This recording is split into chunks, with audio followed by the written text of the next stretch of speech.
French Finance Minister Bruno Le Maire said on Saturday that efforts by G7 nations to introduce a price cap on Russian oil would require commitment from the wider international community to be successful.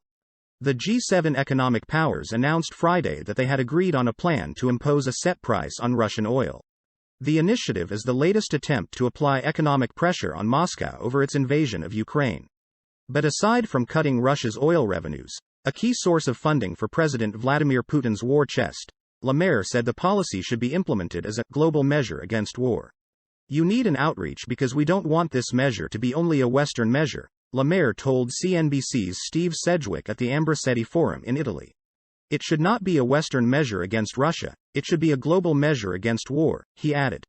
The G7, which consists of the US, Canada, France, Germany, the UK, Italy and Japan, is yet to finalize how the price cap will be implemented, a process that Le Maire acknowledged will be quite difficult. However, it is expected to be ready before early December when EU sanctions on seaborne imports of Russian crude kick in. We know that we need the unity from all the 27 member states if you want to get the green light for introducing that cap, he said, referring to the EU bloc of nations, a non-enumerated member of the G7. More than that, however, Le Maire said the policy would require participation by other major global economies. It follows comments from Kadri Simpson, the EU's energy chief, who urged involvement from China and India, both of which have increased their purchases of Russian oil this year, benefiting from discounted rates. If we want to be efficient in these sanctions, we need to reduce the revenues that Russia is gaining from oil and gas selling, Le Maire said. Europe, a third global superpower.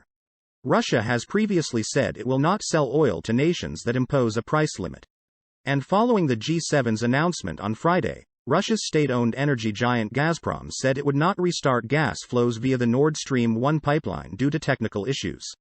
It came after gas supplies were already halted last week for a planned maintenance outage that was expected to last until September 3.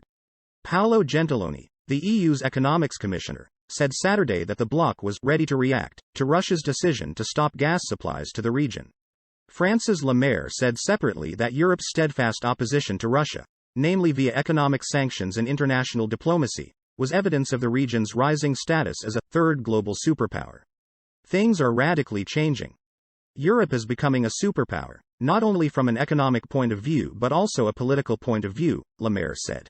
I really think that we are moving on the right direction to have Europe playing a part in the 21st century between China and the United States, he added.